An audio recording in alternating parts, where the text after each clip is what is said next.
Jesse Homestead, how the heck are you? Today I want to talk to you a little bit about the coming food shortage and also the changes in agriculture and kind of see what's going on and why. All right, so go grab yourself a cup of coffee. I got mine here, and we'll get started on this. See you in a minute.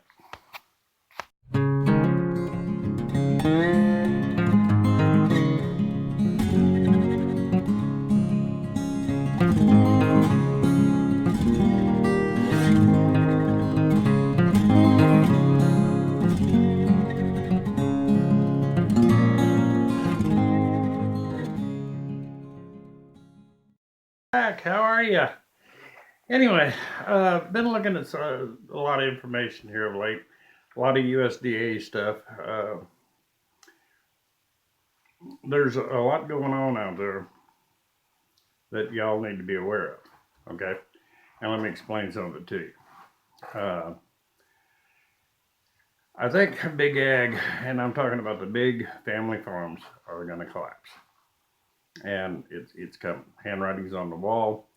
There's been a lot of the indicators out there where these biotech companies and pharmaceutical companies and several others players have formed up major corporations, big, huge conglomerates, and they're grabbing land, folks.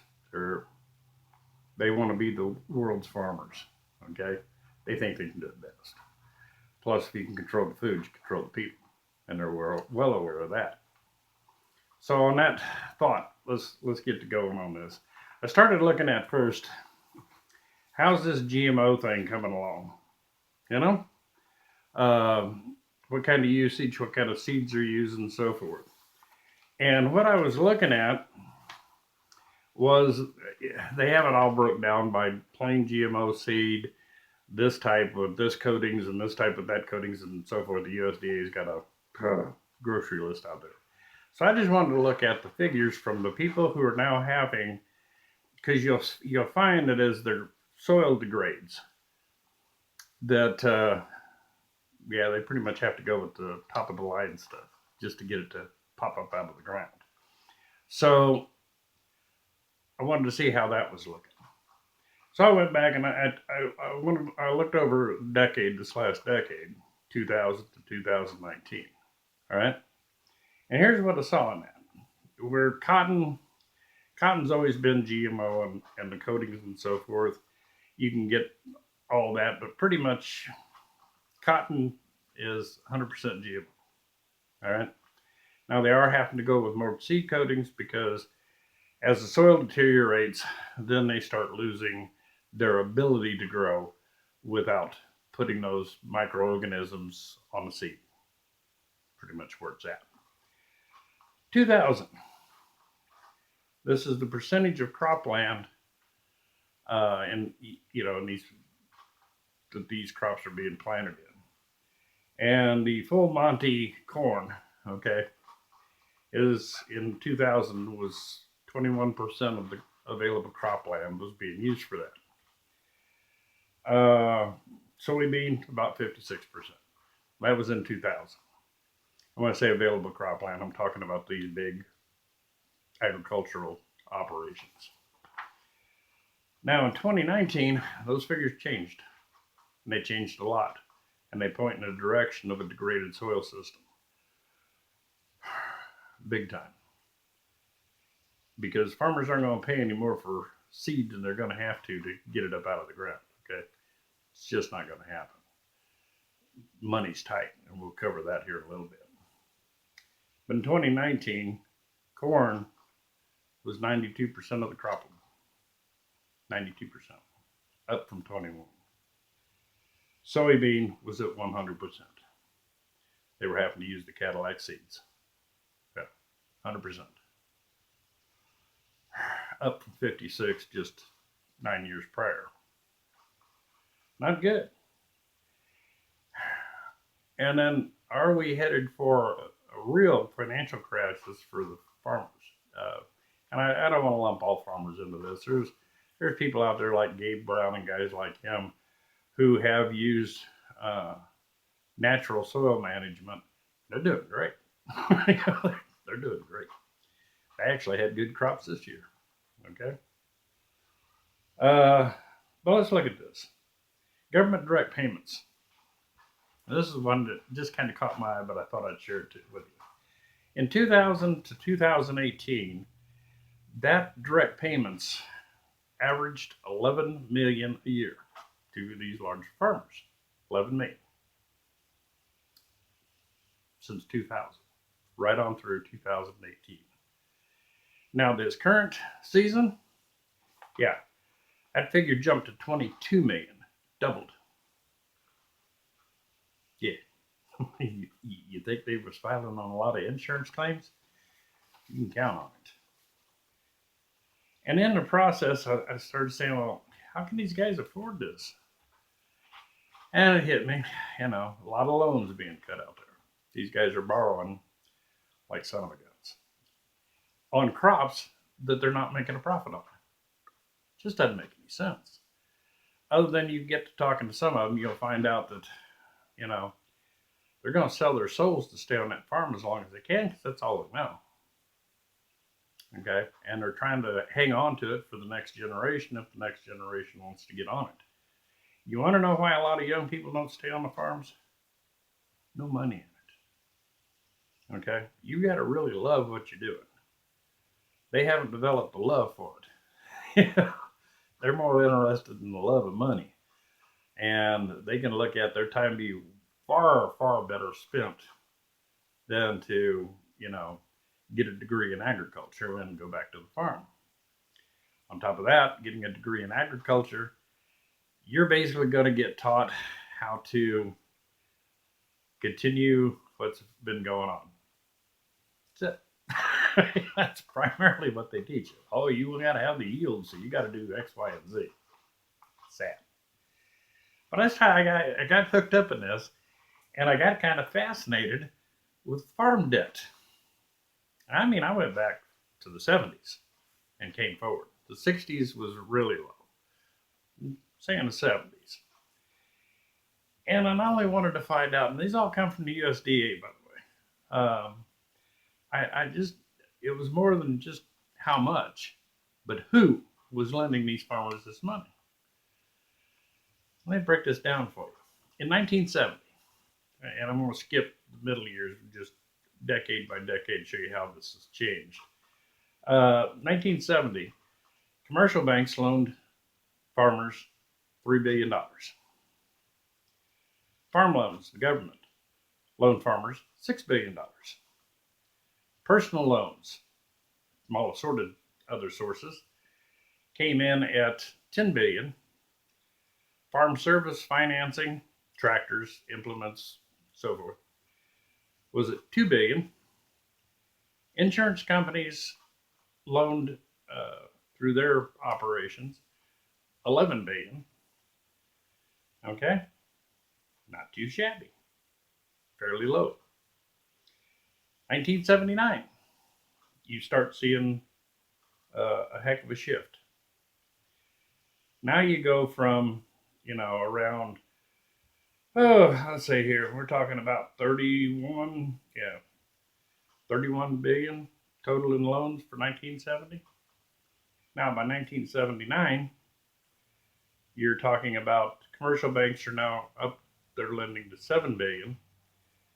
Farm loans went to 29 billion through the government. Personal loans jumped up to 24 billion. Farm services went to 6 billion, and insurance companies went to 10 billion. Now, if you think about the 70s, you had major flooding, lost a lot of equipment, a lot of livestock, lost crops, lost infrastructure. So I can see the jump in financing, and that jumped up. The total financing in 79 was $76 billion. That's a huge jump, folks, 4 times the loans. Then you get into 1980. Commercial banks are still at 7 billion. Farm loans went up to 32 billion, probably to help out with the infrastructure costs and so forth. Personal loans jumped up to 26 billion. Farm service at 7 billion. Insurance companies at 11 billion, for a total of 83 billion in spending in total loans. By the end of that decade, things were looking up. But the financing's kind of shifted around. Now you got commercial banks at 14 billion. Now that's double what they did just in 1980. Okay, so they've doubled what they were pulling in. Farm loans through the government jumped to 24 or dropped down to 24 billion. Personal loans were at 15 billion. That's down quite a bit from 1980.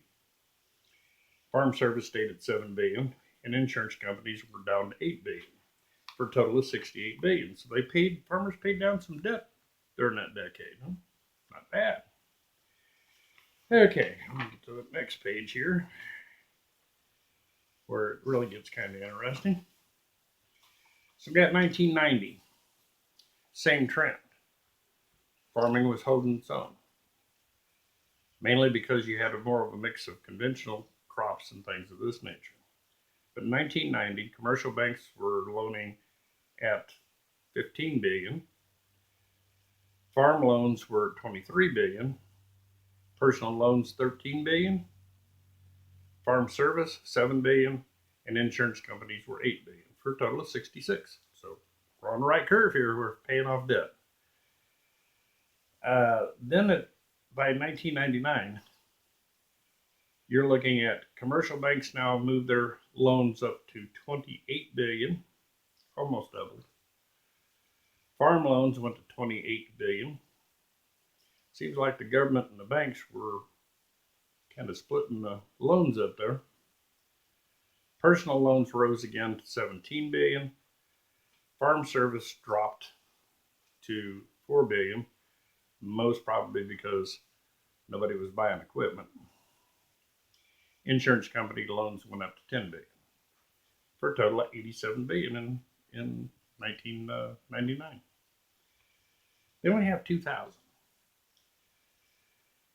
Pretty much the same story, which I found really fascinating. In 2000, commercial banks went up to 30 billion, farm loans went up to 30 billion, personal loans dropped down to 10 billion, farm service is now down to 3 billion.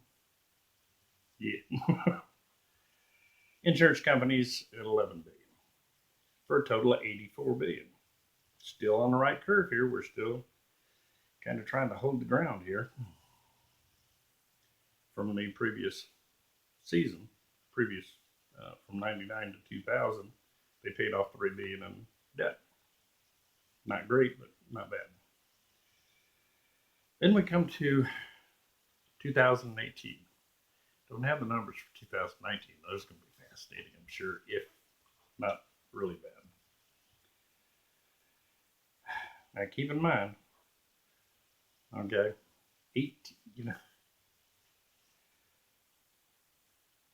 by 2018, now we are going 18 years on this one because it's just kind of the final numbers. But by 2018, farms, as far as acquiring debt, hang on to your seats. Commercial banks, 92 billion. Farm loans, 1.2 trillion. Personal loans still at 10 billion. Farm service still at 7 billion. And insurance companies kicked their share up to 16 billion.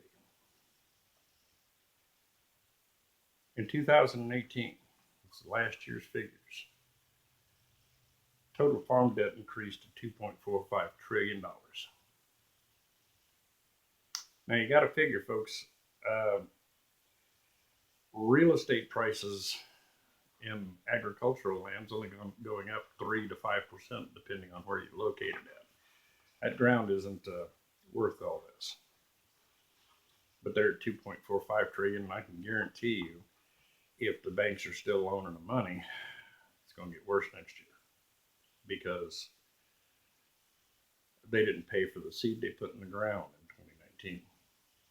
Didn't pay for their diesel fuel. It's not good. All right. So I'm looking at a triple threat here from the GMO usage, which is killing our soil, and they're having to go with the Cadillac version of the seeds. Farm debt's through the roof. Government payments are getting pretty high. Think about that for a minute. Taking on that much debt, killing the soil, having a hard time getting crops in. I mean, if you look at this thing here, um, you know, people don't understand that they develop a hard pan right there at the surface of the ground. Especially if they're not doing no-till, but even with no-till and the synthetic fertilizers, you still form a hard pan. It's primarily due to the synthetic fertilizers fuse some of the minerals, some of the metals in the soil together at the surface. Wow. So you got this hard coating. Our weather is changing. We're not seeing the long, slow, light, soaking rains like we used to. We're getting downpours. Skies open up, boom, dumps a bunch of water and moves on. Boom, sun comes back out. And on average, these guys' soil can't even absorb a half-inch worth of water an hour. Half inch in an hour. What do you think happens when you have 3 inches of rain dumped in an hour and a half, 2 hours, 3 hours even? Okay? All that water. It runs off. And when it runs off, it takes your nutrients. And as it runs off, it also takes some of your topsoil. So now you're deficient even in your topsoil. No-till, a little better, not much. Now you get guys like Gabe Brown out there who's, oh man, since the 90s, he's been basically following Joe Salatin's programs. How he comes in, he puts in heavy cover crops, rolls them down when they're, he'll put his cattle on that, and his cattle come out. He runs in the chickens behind the cows and sheep behind the chickens, and comes out and rolls it down and plants a crop. He uses a lot of radishes. Okay. What do those tubular radishes do for you? They literally bore a hole right in the ground, down 4, 5, 6 foot. Pooh, you got a hole where every one of those plants hit.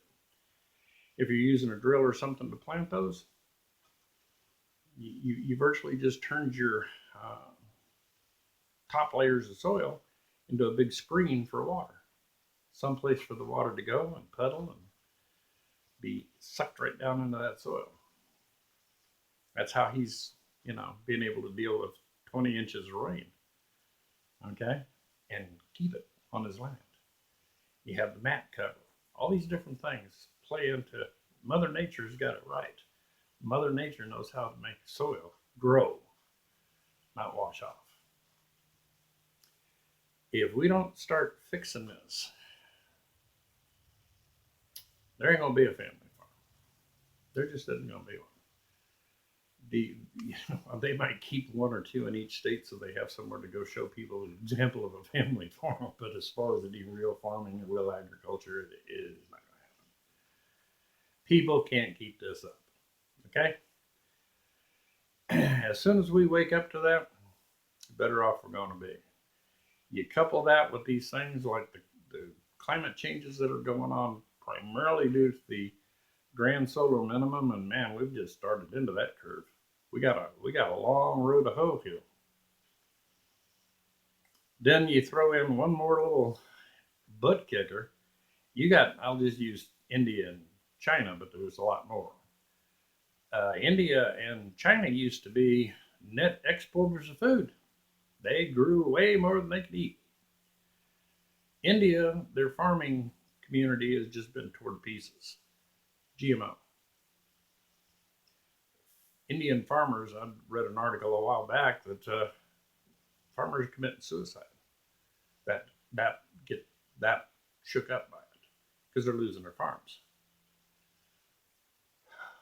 China, it's just a matter of their population is growing, and they're doing the same thing with the GMOs, and they're finding out they're having hard times to continue good production. So those two countries have now slipped from being net exporters of food to net importers of food. So now they're out buying. They hit the world market too. And as the situation degrades in those countries, you're going to see them buying more. This swine fever that's hit the pig herds worldwide. China's trying to switch over to beef. Won't see India do that, but China is getting their people geared up for use more beef, and they're importing beef. Our producers in this country, looking at the grain prices and the fact that they couldn't get good quality hay this year at any kind of reasonable price, because if you had high quality hay, high nutritional value, it was a premium price. Okay, because people couldn't get in for first cuttings. Fields were too wet. They passed. So that means your second cut is this tall, stringy, garbage hay. So that's going to cause you have to feed twice as much of it to your cows to put on the same amount of weight. So you got the cattleman out there who's culling herds, getting out of it, backing off. Now you got a guy that, let's say he's got 1,000 head out there he's producing with, and he gets rid of half of them. It's going to be a couple of years before he's back up into full production, just to get back to that 1,000 herd. All right, got to raise some calves and grow them up and get them breeding. Takes time. You know, it's not like a stick a seed in a pot and water it and won't sit it in the sunshine. So it's going to take them a while to rebuild these herds, and right now they're culling herds. So there's going to be less beef being produced and more beef being bought up by countries like China. What do you think is going to happen to the price? You get that right. It's going to shoot through the roof. Okay. Now that's going to stimulate the cattlemen to get back to going.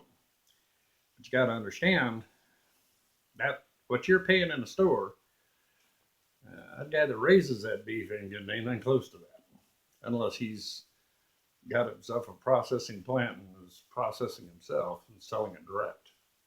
He's not getting anywhere close to the money that you pay in the store. Doesn't look good. And the federal government, might as well look at it this way. The federal government and the large commercial banks are buying up these loans to farms. They hold the paper. Once those things get behind, these mega corporations that have been formed up over the past 4 or 5 years are going to be standing there with the checkbook in their hand, going, we'll buy that from you. Cheaply, but we'll buy it. Handwriting's on the wall, folks. Agriculture is getting ready to change. Okay? If you look at it this way, a car, you can buy an old used car and save yourself money, and might hurt the car companies as far as their sales. If you can't afford fancy clothes, you're just not going to buy fancy clothes. So those are businesses that they can pretty much fluctuate with the market. If you're not doing good, they're not doing good. Food, you got to have that. No matter at what price, you got to have it. Okay? That's where they're coming for. They know for quite a while they're going to make a lot of money. A lot of money. All the pieces are in place. Farms are drowning in debt. Banks and the governments are buying it up in large quantities. Farms are going under. It's not good. Okay? Grand solar minimum, our climate's changing, and the model of the modern grain farm, it ain't gonna survive that. Doesn't infiltrate water worth poop into the soil, and you go from these little flash floods to drought. And they are not drought resistant. They lose their crops. Something to think about, folks. I hope I'm wrong because I got just a couple of acres here I'm dealing with right now. Things could get tough. But well, let me tell you something. Next spring we're planting every inch of it, and wanting to get a greenhouse put in. So it's tough.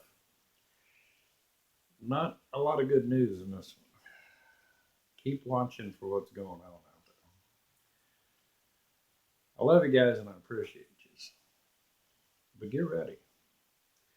Time for talking about homesteading's over. You better be out there getting it done because it's going to get tight. And if you're counting on those grocery stores to keep your family fed, you better take on a second job because you don't need the cash if they could even meet the demand. This is Red Tennessee Homestead. Y'all take care. Just looking at the government figures, and the handwriting is just kind of right there, spread around on the wall.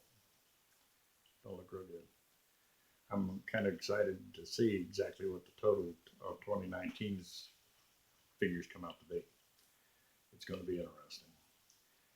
But keep in mind, those that model their farming practices after good old Mother Nature are both doing great, making money, putting food out there. The only problem is there's not a lot of them. That's the problem. You be one of them, okay? Have a great day. Talk to you later.